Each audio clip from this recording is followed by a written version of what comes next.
Mis amados hermanos, estamos realizando una serie de enseñanzas en torno a las características vitales de la iglesia que Lucas expone en el capítulo 2 de Hechos, desde el versículo 42 al versículo 47, lo que Francisco La Cueva llamó el esbozo del programa de la vida eclesial, el esbozo del programa de la vida eclesial. Y hasta ahora hemos estudiado las siguientes características en torno a estos versículos. Vimos que la iglesia del Señor Jesucristo es la comunidad de los salvos. También vimos que la iglesia del Señor Jesucristo se fundamenta en la enseñanza apostólica. Y la semana pasada vimos que la iglesia del Señor Jesucristo es una comunidad con una unión vital de sus miembros. Esos son los tres temas que hasta ahora hemos visto. Y podemos resumir lo que vimos la semana pasada con la siguiente expresión de un exministro, un pastor ya que no lo es, inglés, aún está con vida pero ya no es pastor. Él comenta: en la iglesia diseñada por Jesucristo y en aquella que empezó su desarrollo de poder en el día de Pentecostés, no existía nada parecido al cristiano solitario. Ser cristiano era, por definición, algo que se hacía público al pasar a ser miembro de la iglesia local. Y era el bautismo lo que simbolizaba la nueva identidad. Sigue diciendo este hombre: Agustín popularizó la frase "no hay salvación fuera de la iglesia". Se abusó mucho de esto a lo largo de la historia de la iglesia medieval, pero correctamente entendida es una afirmación cierta.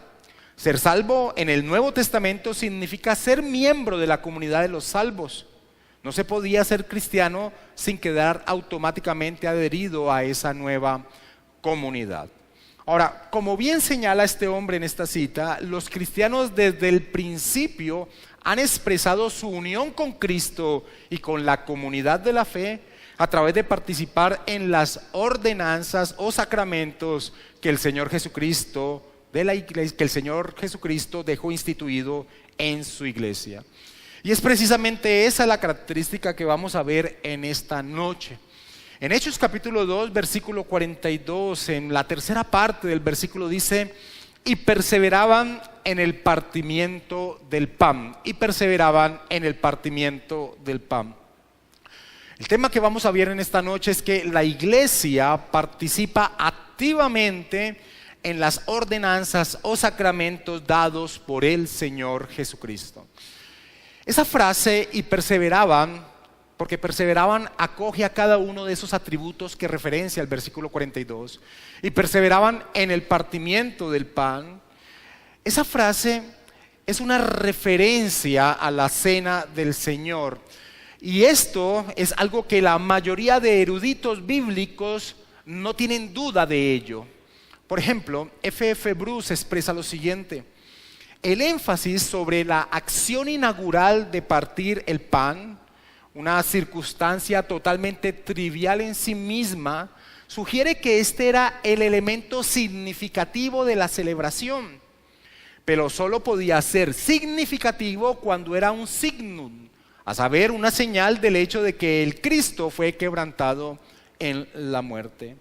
Así que podemos afirmar que la iglesia del Señor Jesucristo perseveraba en las ordenanzas, en los sacramentos que nuestro Señor Jesucristo dejó para su iglesia, que son el bautismo y la cena del Señor. Ahora, antes de entrar a tocar el aspecto de la ordenanza del bautismo y la cena del Señor, quiero enfatizar el por qué siempre hablo con el término, o más bien con la conjunción ordenanza y sacramentos. ¿Por qué prefiero siempre referirme al bautismo y la cena del Señor expresando que son ordenanzas y sacramentos? Y lo hago por esto, porque históricamente, como un rechazo al malentendimiento de la Iglesia de Roma sobre el bautismo y la cena del Señor, los cuales Roma enfatizan que dichas celebraciones llegan a tener un aspecto de gracia santificante por sí mismas,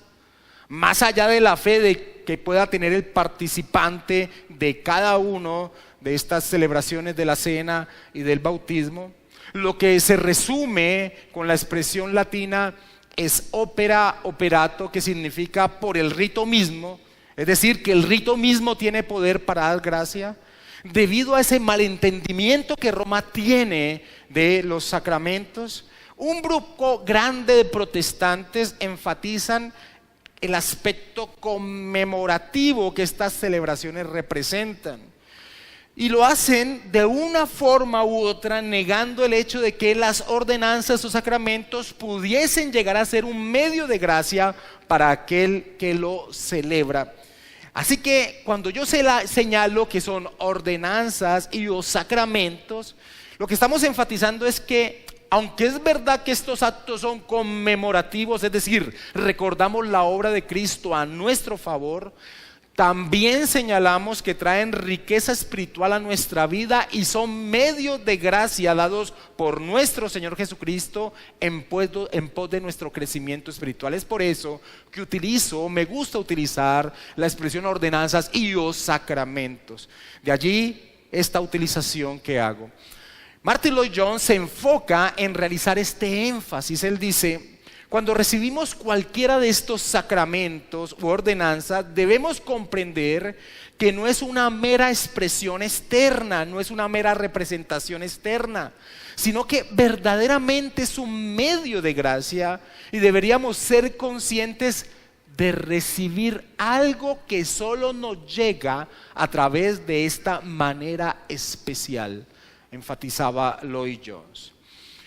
Nuestro texto dice que perseveraba la iglesia en el partimiento del pan. Ahora, alguien podría decir: pastor, en esa expresión solo se está hablando de que participaban en la cena del Señor. En ninguna parte hablan del bautismo.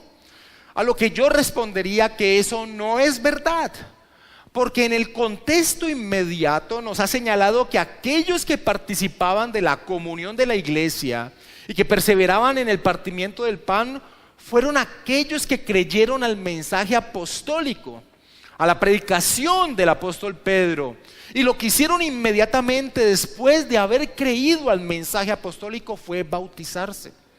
Vayamos por favor unos versículos atrás, en Hechos capítulo 2, al versículo 37 y 38. Al oír esto, la enseñanza de Pedro, el evangelio, al oír esto se compungieron de corazón y dijeron a Pedro y a los otros apóstoles: varones hermanos, ¿qué haremos? Pedro les dijo: arrepentíos y bautícese cada uno de vosotros en el nombre de Jesucristo para perdón de los pecados y recibiréis el don del Espíritu Santo. Versículo 41. Así que los que recibieron su palabra fueron bautizados y se añadieron aquel día como 3,000 personas.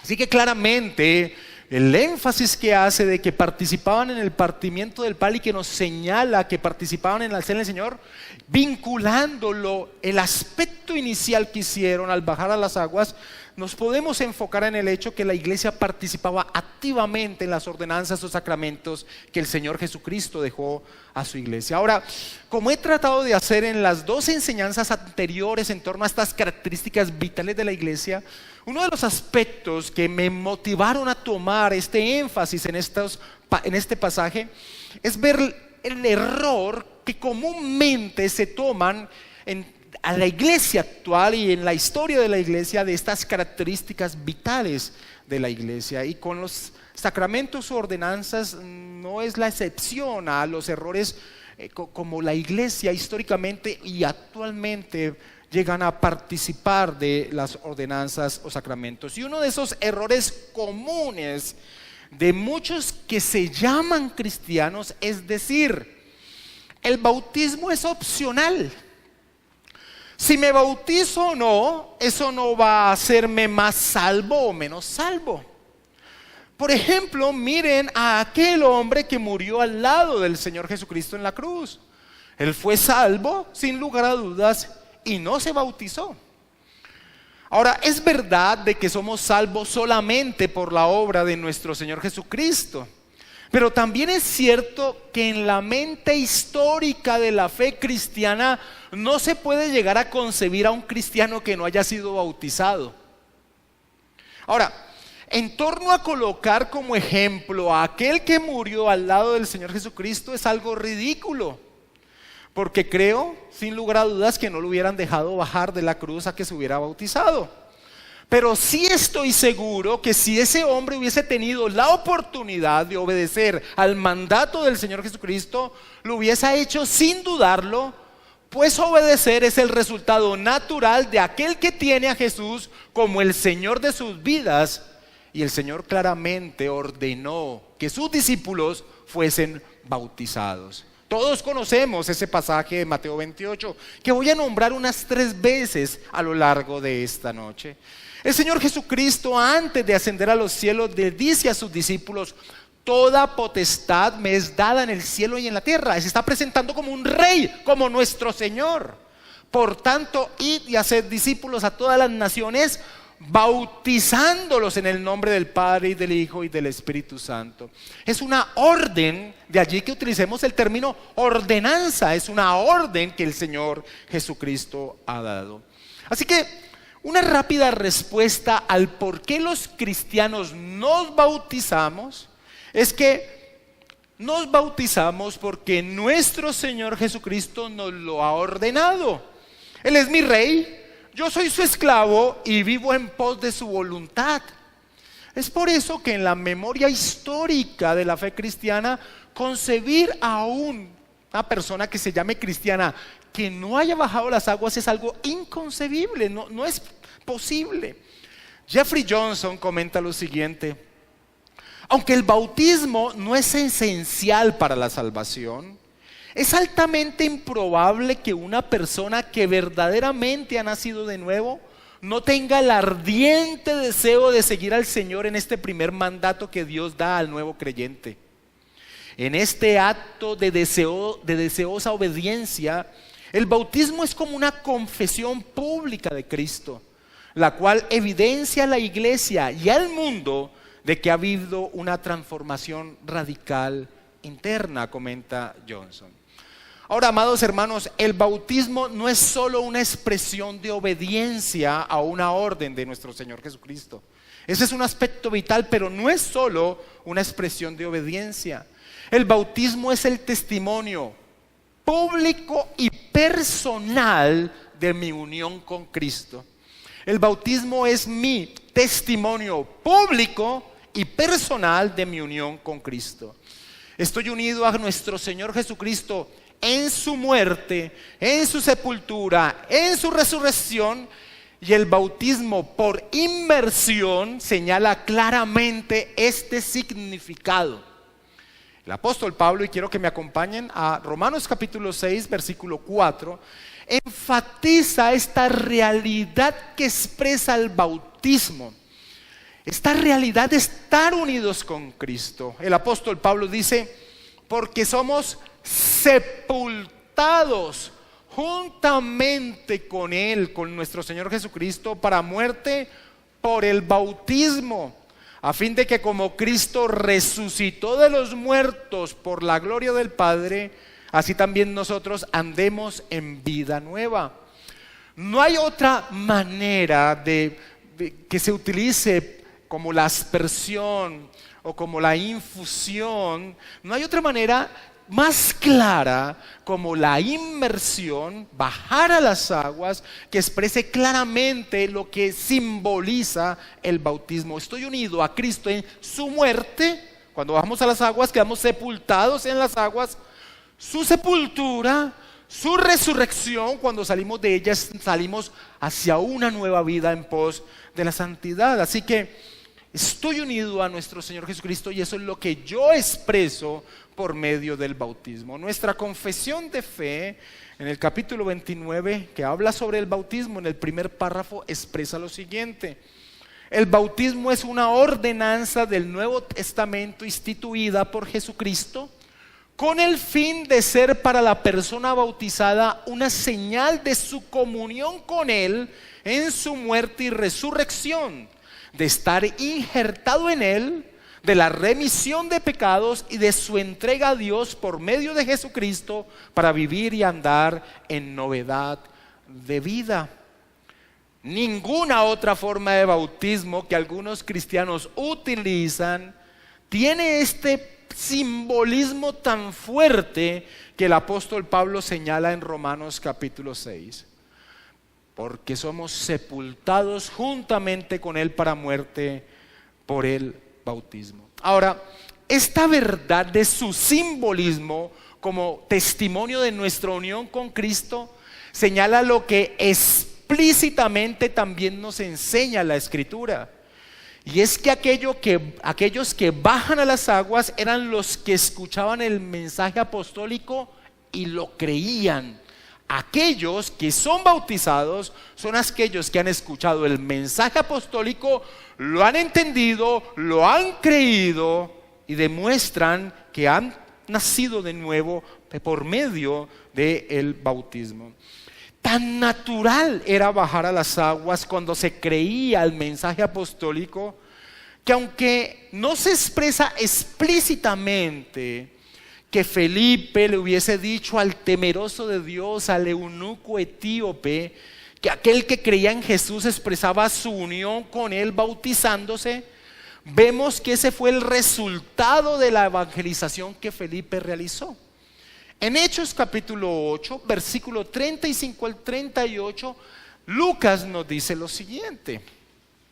Entonces Felipe, Lucas 8, versículo 35 al 38.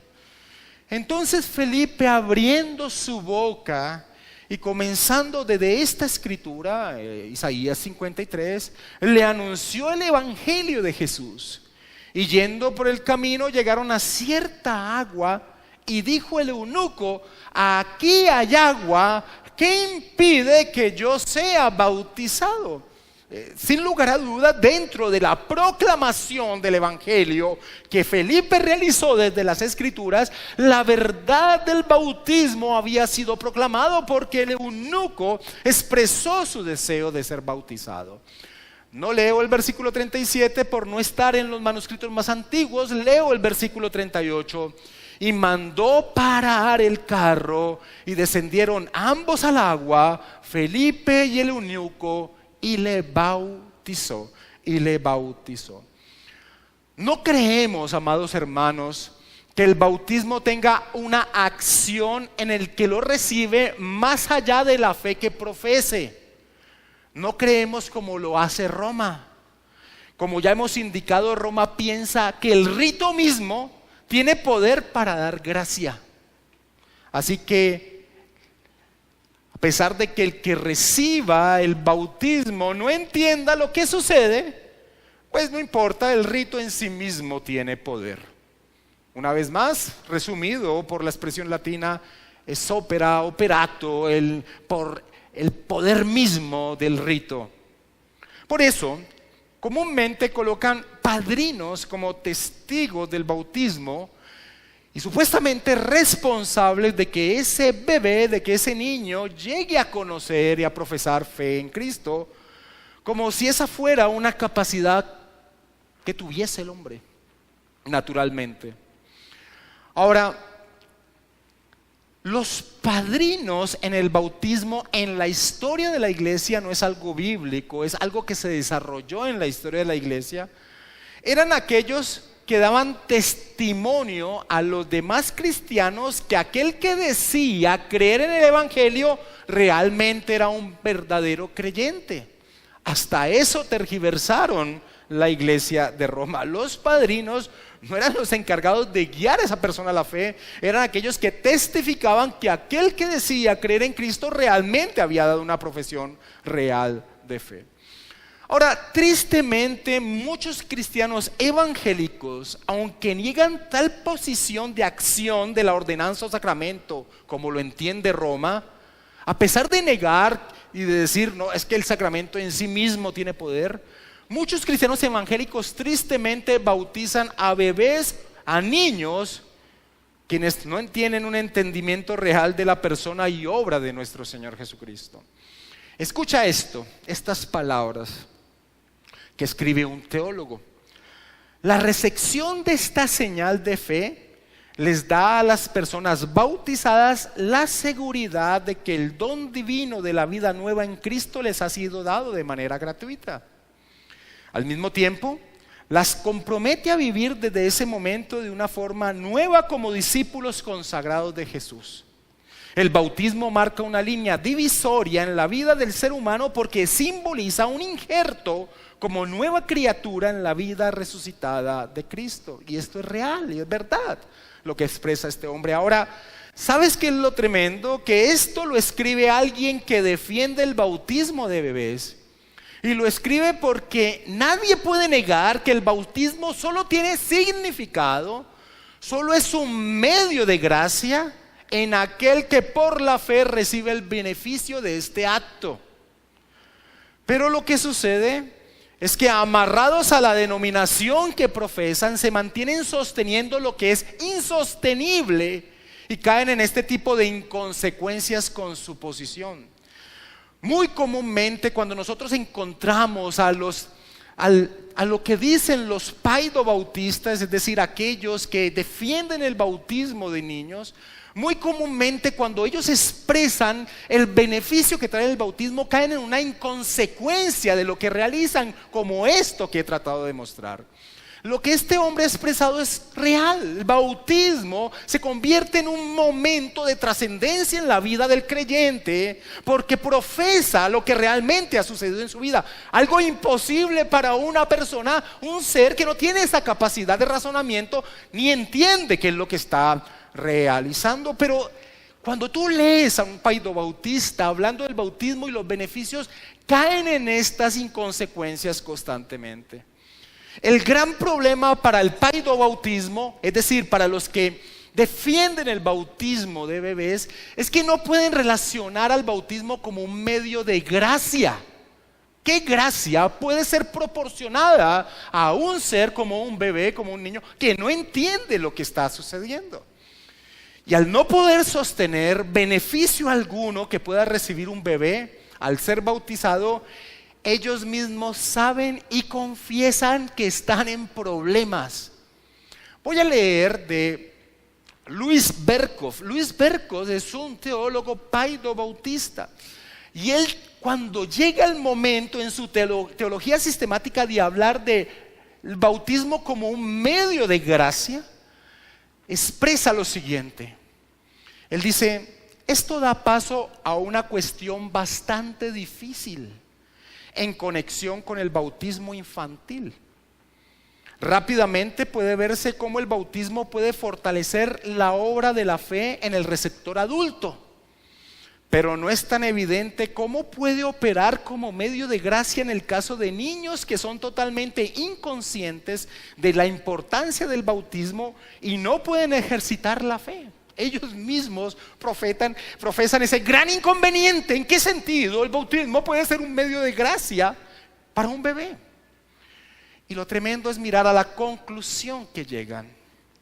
Una conclusión que desesperadamente tratan de relacionar el bautismo en un infante como un medio de gracia, en 3 puntos. El primero de ellos, y voy a citar literalmente a Berkhof, dice: es posible proceder sobre la asunción, no el conocimiento certero. Es decir, de una vez dice: lo que voy a expresar no lo puedo soportar bíblicamente. Es posible proceder sobre la asunción, no el conocimiento certero, de que los niños presentados para el bautismo son regenerados. Y yo coloqué aquí entre paréntesis un grito de horror. Que los niños presentados para el bautismo son regenerados y por lo tanto están en posesión del semen fidei, es decir, de la simiente de fe, y sostener que Dios a través del bautismo en algún modo místico, dice Berkhof, que no entendemos, fortalece esta simiente de fe en el niño. No sé si ves lo terrible que está aconteciendo aquí. Pues llegan a caer muy cerca de Roma, como si el acto mismo diera vida espiritual. Es increíble que Berkhof estas palabras. Es posible proceder sobre la asunción, no el conocimiento certero de que los niños presentados para el bautismo son regenerados y por lo tanto están en posesión de la simiente de fe. ¿Cómo puede llegar a expresar esto? Es un desespero para tratar de relacionar el bautismo como lo que es, como algo dado por el Señor a su iglesia para generar, para impulsar la fe. El segundo punto que toca ver es el siguiente. Puede también llamarse la atención al hecho de que la operación del bautismo como medio de gracia no está necesariamente limitada al momento de su administración. Puede que en ese momento mismo sirva de alguna forma misteriosa para incrementar la gracia de Dios en el corazón si está presente. Pero también puede ser instrumental en aumentar la fe más adelante, cuando la importancia del bautismo se entienda claramente. ¿Sí entiende lo que está diciendo Berkot? Lo que está diciendo Berkot es que muy posiblemente la gracia, pues en ese momento no se le aplique. Se le va a aplicar cuando el niño ya adulto entienda qué significa el bautismo. Y el tercer punto, Berkot dice, de nuevo, puede señalarse que, como ha sido expresado por algunos teólogos, que el bautismo de infantes también es un medio de gracia para los padres que presentan a sus hijos para el bautismo. Es decir, claro que sí, se convierte en un medio de gracia para aquel que entiende lo que se está simbolizando por medio del bautismo. La pregunta es, amados hermanos, ¿en qué sentido puede traer esta acción bendición espiritual a la vida del que lo recibe si ni siquiera entiende lo que está sucediendo? El bautismo sin fe de parte de quien lo recibe no tiene valor alguno. No tiene valor alguno. Es por eso que las escrituras, y voy a reiterar algo que ya dije, es por eso que las escrituras señalan claramente que quienes recibían el bautismo eran aquellos que habían creído al mensaje del evangelio, se arrepentían, se aferraban a Jesucristo por medio de la fe y bajaban a las aguas como una expresión consciente de su unión con Cristo. Regresando a Hechos capítulo 2, en el versículo 41, una vez más, dice: así que los que recibieron su palabra, el mensaje apostólico, así que los que recibieron su palabra fueron bautizados y se añadieron aquel día como 3,000 personas. El apóstol Pablo, y lógicamente por tiempo voy a tocar solo 3 versículos del Nuevo Testamento. El apóstol Pablo, cuando les escribe a las iglesias de la región de Galacia, relaciona el bautismo con la fe. En Gálatas 3, versículo 26 y 27, Pablo dice: pues todos sois hijos de Dios por la fe en Cristo Jesús. Porque todos los que habéis sido bautizados en Cristo, de Cristo estáis revestidos. No se puede desvincular el bautismo al entendimiento de lo que se está realizando, la fe. Fe es, los teólogos han dividido la fe en 3 aspectos. El primer aspecto es conocer, entender. El segundo es asentir, decir es verdad ese conocimiento. Y el tercero es entregarse, fiducia, es entregarse a esa verdad. Eso no lo puede realizar una persona que no entienda, que no tenga esa capacidad. Nuestro mismo Señor Jesucristo, como ya vimos, ordenó que los que bajaban a las aguas eran sus discípulos. Una vez más repito el texto tan conocido de Mateo 28. Por tanto, id y haced discípulos. Discípulos son, literalmente la palabra discípulo significa aquel que se sienta y escucha a un maestro. Eso significa discípulos. Id y haced discípulos. Y haced discípulos a todas las naciones, bautizándolos en el nombre del Padre y del Hijo y del Espíritu Santo. Aquel que baja las aguas ha entendido el mensaje apostólico, lo ha creído y se ha entregado existencialmente a él. Ahora, yo sé que uno de nuestros hermanos paidobautistas, una vez más, paidobautistas son aquellos que defienden el bautismo de bebés y niños, podría llegar a decir: no entiendes. Lo que sucede es que el bautismo en el Nuevo Testamento corresponde a la circuncisión en el Antiguo. Y cuando un judío tenía un hijo, se le circuncidaba. Por tanto, el equivalente en el Nuevo Testamento, es decir, el bautismo, debe ser lo mismo. Ahora, El tiempo no nos da para extendernos en responder este argumento, pero invito a aquel que quiera conocer nuestro entendimiento de la teología del pacto, que vaya al seminario que se encuentra en nuestra página de YouTube. 5 sesiones donde en amplitud se expone nuestro entendimiento y rechazamos la posición paido-bautista. Pero como resumen, voy a dejar que sea Martyn Lloyd-Jones, que no es un bautista reformado, pero que él mismo responda al inconveniente de esa posición. Martyn Lloyd-Jones decía: creo que pasa por alto a aquel que defiende esta otra expresión de que el bautismo es la consecuencia o la circuncisión en el Antiguo Testamento y el bautismo debe ser exactamente lo mismo. Lloyd-Jones dice: creo que pasa por alto la cuestión principal, que es el modo de acceso al reino. La forma de entrar en el reino de Israel era tan solo por descendencia física y solo eso. El gran contraste entre el Antiguo Testamento y el Nuevo es la diferencia entre lo físico y lo espiritual. Y el Nuevo Testamento enseña que la forma de entrar en el reino de Dios no es por descendencia física, sino naciendo espiritualmente. Debemos ser nacidos del Espíritu antes de entrar en el reino de Dios. Me parece que el argumento se derrumba inmediatamente, expresa Lloyd-Jones. Ahora, dejando a nuestros hermanos paidobautistas, miremos otro terrible error que es común al día de hoy en torno al bautismo. Es triste ver la liviandad como muchas iglesias llevan a las personas a bajar a las aguas, se invitan a una salida que le han dado término de retiro, y allá sin comprobación alguna del entendimiento o no del evangelio, se llaman a los que han ido por primera vez a que se bauticen, y eso es profanar. Profanar significa tener en poco, convertir algo sagrado en algo común. Eso lleva a profanar este santo mandato de nuestro Señor. Tal vez sin expresarlo abiertamente caen en el mismo error de Roma, pensando que el bautismo en sí mismo, el rito, tiene algún tipo de poder.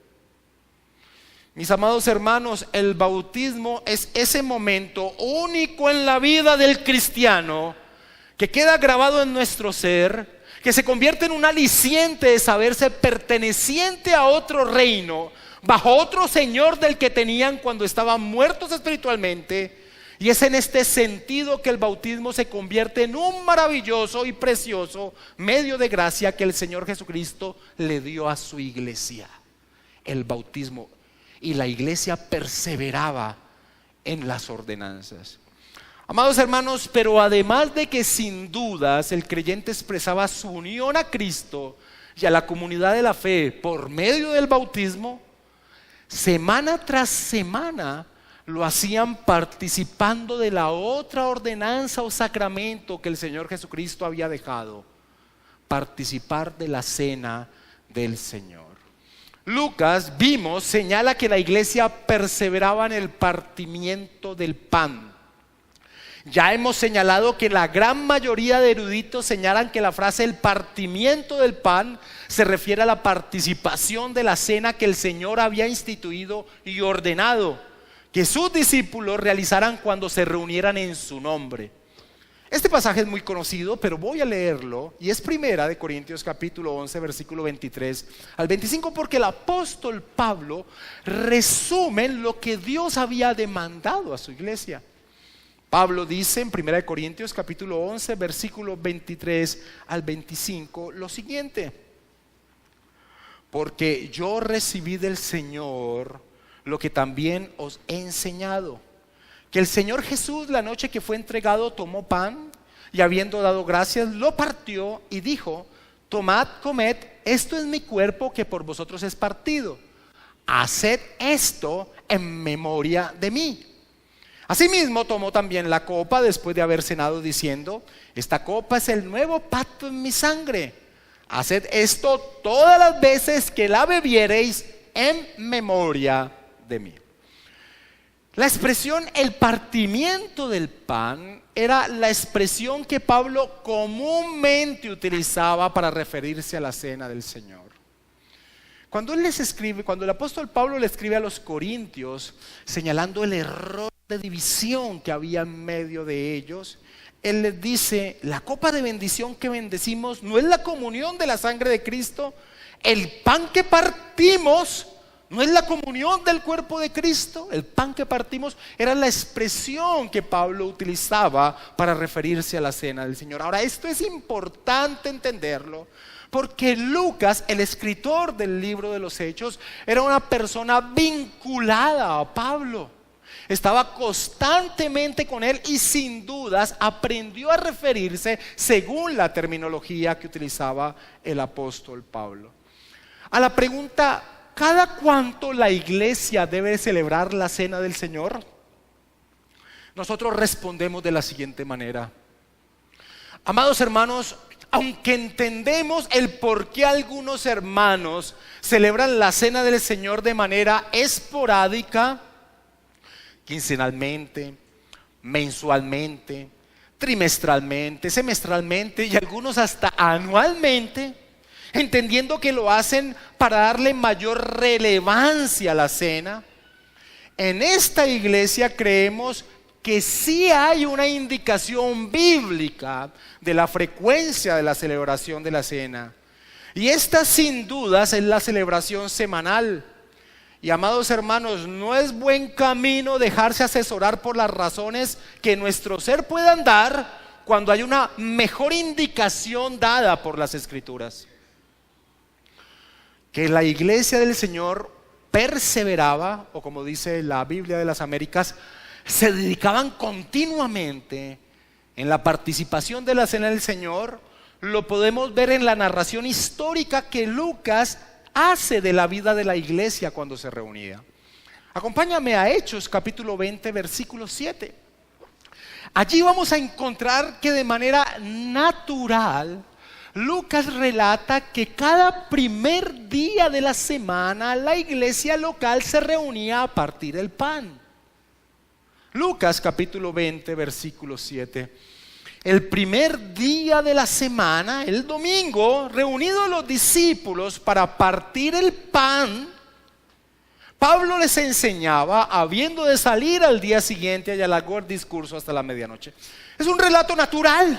Aquí no hay algo espectacular que Lucas tenga que señalar como algo extraordinario. No. La iglesia se reunía el primer día de la semana a partir del pan y a que fuese expuesta la palabra del Señor. Calvino, en su Institución de la Religión Cristiana, escribió lo siguiente: señalemos que la cena del Señor puede ser más adecuadamente administrada si se pone ante la iglesia mucho más a menudo, al menos, dice Calvino, una vez por semana.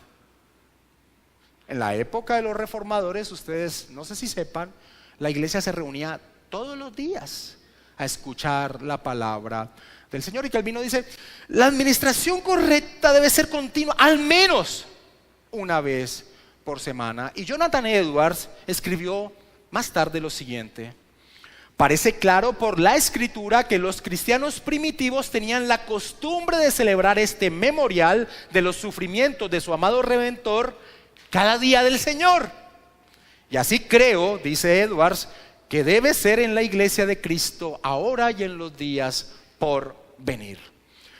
Y esto tiene que ser así, amados hermanos, pues como históricamente se ha expresado en torno a la celebración de la cena del Señor, este acto, la celebración de la cena, es la predicación del evangelio de una manera gráfica. Así lo ha entendido la iglesia en la historia. La celebración de la cena del Señor es el momento en medio del culto donde se presenta el evangelio gráficamente. Así que además de haber sido alimentados con la palabra del Señor en el día del culto, hay un momento en medio de él que se expresa la realidad del evangelio a través de la participación de la cena. Una vez más traigo a Martin Lloyd-Jones porque él trae un periodo histórico en donde la predicación de la palabra faltaba en medio de los púlpitos. Pero él decía: Dios fue tan sabio que dejó aún en medio de ese desierto de predicación de la palabra que el evangelio fuera presentado a través de la participación de la cena del Señor. Dice Lloyd Jones: así pues, las ovejas hambrientas han podido encontrar el sustento espiritual en el pan o el vino, y se les ha recordado a través de su comprensión de las Escrituras que Dios puede hablar de este modo al igual que por la predicación. Nos maravillamos de nuevo, no solo ante la bondad y condescendencia de Dios que se inclina ante nuestra debilidad, poderoso como es, sino ante su extraordinaria previsión por garantizar que la verdad se proclame siempre a través de la iglesia. Alabado sea Dios, dice Lloyd Jones. ¿Qué proclamamos cuando los creyentes participamos de la cena del Señor? ¿Cuál es el significado de participar de la cena del Señor? La cena del Señor es rica y abundante en lo que proclama. Primero, proclama un entendimiento del significado de la obra expiatoria de nuestro Señor Jesucristo a nuestro favor. Él murió por mí, por su iglesia. Ya no hay ninguna condenación que se pueda hacer para el que está en Cristo Jesús. Él pagó mi deuda y su vida perfecta ahora es mi vida. Eso es lo que yo puedo profesar cuando tengo los elementos que representan su obra en la cruz. Como lo expresa el teólogo contemporáneo Wayne Grudem: cuando individualmente nos adelantamos y tomamos la copa, cada uno de nosotros proclama esta acción: me apropio de los beneficios de la muerte de Cristo. Cuando hacemos esto, dice Grudem, simbolizamos el hecho de que participamos o nos apropiamos de los beneficios ganados por nosotros por la muerte de Jesús. Y nuestro Señor Jesucristo así lo expresó. Él dijo, cuando está instituyendo la cena, y voy a leerlo del Evangelio de Lucas: y tomó el pan y dio gracias y lo partió y les dio diciendo: esto es mi cuerpo que por vosotros es dado. Haced esto en memoria de mí. De igual manera, después de que hubo cenado, tomó la copa diciendo: esta copa es el nuevo pacto en mi sangre que por vosotros se derrama. Como un teólogo contemporáneo lo expresó: al día siguiente, cuando el cuerpo de Jesús era clavado y traspasado, los apóstoles percibieron la figura de lo que Jesús quiso decir. Cuán sagrada sería la hora en que los discípulos pudieran partir el pan en memoria del cuerpo traspasado del Señor. Y amados hermanos, cuán sagrado es para nosotros ese momento cuando entendemos el beneficio de la obra de nuestro Señor Jesucristo a nuestro favor. En medio del ministerio terrenal de nuestro Señor Jesucristo, Él colocó un punto de quiebre en su ministerio. Entre las multitudes que lo seguían por los milagros que Él hacía y los beneficiaban, y aquellos que lo seguirían por lo que Él era y haría. Él en Juan capítulo 6, en medio de esa multitud que lo seguía, se les voltea y empieza a enseñar quién es Él y a qué ha venido. Si ahora lo iban a seguir, no era por los milagros que haría y que llegaría en sus barrigas, sino que ahora lo seguirían por lo que Él era y haría. Jesús les dijo: yo soy el pan de vida. El que a mí viene nunca tendrá hambre, y el que en mí cree no tendrá sed jamás. Yo soy el pan vivo que descendió del cielo. Si alguno comiere de este pan, vivirá para siempre. Y el pan que yo daré es mi carne, la cual yo daré por la vida del mundo. ¿Sabes qué aconteció? Las grandes multitudes no les interesó ya ese mensaje. Y el mismo Señor Jesucristo se voltea a sus discípulos y les dice: ¿y ustedes tampoco se van? A lo que Pedro responde lo que nosotros respondemos: ¿a dónde iremos? Solo tú tienes palabras de vida eterna. Entendemos quién eres y tu obra. Eso es lo que profesamos en medio de la cena del Señor. Pero además de expresar nuestro entendimiento de la obra de Cristo a nuestro favor, la cena del Señor también expresa nuestro entendimiento de nuestra unión con nuestros hermanos. Estamos unidos a Cristo, verdadero pan de vida, y estamos unidos a nuestros hermanos porque somos un solo cuerpo. Y ese es el énfasis que hace el apóstol Pablo a la iglesia de Corinto, que estaba tan dividida. Él les dice en 1 Corintios 10, versículos 16 y 17: la copa de bendición que bendecimos no es la comunión de la sangre de Cristo. El pan que partimos no es la comunión del cuerpo de Cristo. Siendo uno solo el pan, nosotros, con ser muchos, somos un cuerpo, pues todos participamos de aquel mismo pan. La cena del Señor nos trae el testimonio de que estamos unidos. Estamos unidos. Hay una responsabilidad que tenemos con nuestros hermanos en la fe. Jeffrey Johnson dice: la cena del Señor es un sermón visible que ilustra una realidad espiritual. Más que eso, la cena del Señor no solo representa la muerte de Cristo, sino que también muestra la comunión espiritual entre Cristo y su pueblo. Es llamada comunión porque muestra cómo Cristo y su pueblo están unidos en un solo cuerpo. El partimiento del pan y el vino ilustran cómo el pueblo de Dios está unido y tienen compañerismo con Cristo por la fe. El pueblo de Dios, al participar de los elementos de manera colectiva, muestran cómo están igualmente unidos a Cristo. Amados hermanos, pero además, al celebrar la cena del Señor, proclamamos que Él regresará y que lo esperamos, y que mientras Él vuelve, unidos caminamos hacia nuestra patria celestial. El apóstol Pablo, cuando explica la institución de la cena a los corintios, les dice: así pues, todas las veces que comiereis este pan y bebierais esta copa, la muerte del Señor anunciáis hasta que Él venga. Y esa es nuestra esperanza, que Él venga.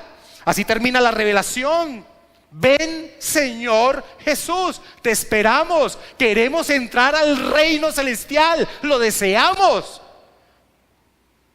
Y nuestro Señor Jesucristo, al finalizar la institución de la cena, les dijo a sus discípulos, y esto lo leo de Mateo 26, 29: y os digo que desde ahora no beberé más de este fruto de la vid hasta el día en que lo beba nuevo con vosotros en el reino de mi Padre.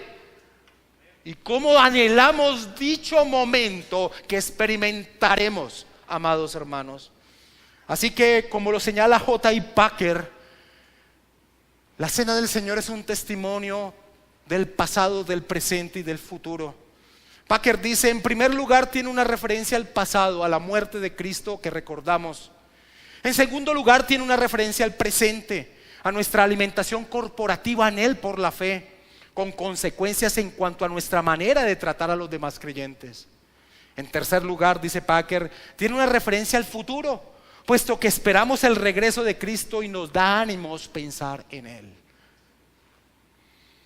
En este sentido de fe, es decir, de entendimiento a lo que se está realizando en ese glorioso momento, es que la cena del Señor es un medio de gracia que Jesucristo dio a su iglesia. El Señor mismo está presente en medio de ese momento.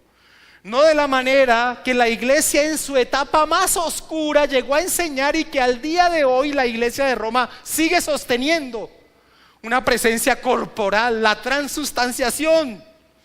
No que el pan se convierta literalmente en el cuerpo de Cristo, no que el fruto de la vid se convierta literalmente en la sangre de Jesús, como enseña Roma, lo cual convierte a la cena en un mero misticismo ridículo, sino que el Señor está presente espiritualmente, enriqueciéndonos en Él. Ahora, ¿quiénes deben participar de la cena del Señor? Al entender lo que significa, es por dicha razón que podemos afirmar que solo aquellos que están unidos a Cristo, es decir, aquellos que han depositado su existencia en Él y por dicha misma razón están unidos al cuerpo de la iglesia, solo ellos deben participar en la cena del Señor.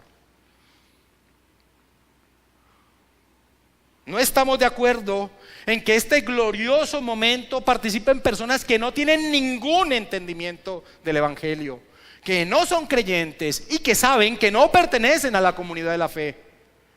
Pues eso es Y una vez más traigo esta palabra, eso es profanar, es tener como algo común, como algo liviano lo que se está celebrando. Y es por esa razón que se hace una advertencia desde el púlpito cuando se llega a este momento sagrado, al restringir la administración de los elementos solo a aquellos que han dado una profesión de su fe a través de haber bajado a las aguas. Alguien podría decir, pero pastor, muchos de los que han sido bautizados no son verdaderamente creyentes. O otro podría decir, pero pastor, muchos, a pesar de la advertencia, toman los elementos. A lo cual yo respondo, para su propio mal lo hacen, pues el Señor es un Dios celoso de su nombre. Y el apóstol Pablo advertía a la iglesia de Corinto esto, porque el que come y bebe indignamente, sin discernir el cuerpo del Señor, juicio come y bebe para sí. Por lo cual hay muchos enfermos y debilitados entre vosotros, y muchos duermen, es decir, han muerto en la disciplina del Señor por tomar este momento tan sagrado como algo liviano. Termino con esto. Amados hermanos, gloriosos son las ordenanzas, los sacramentos que el Señor ha dado a su iglesia. Y como vemos a través de las descripciones que Lucas da de la iglesia en su estado más puro y vital, la iglesia persevera en ellos. Vamos a orar, bendito.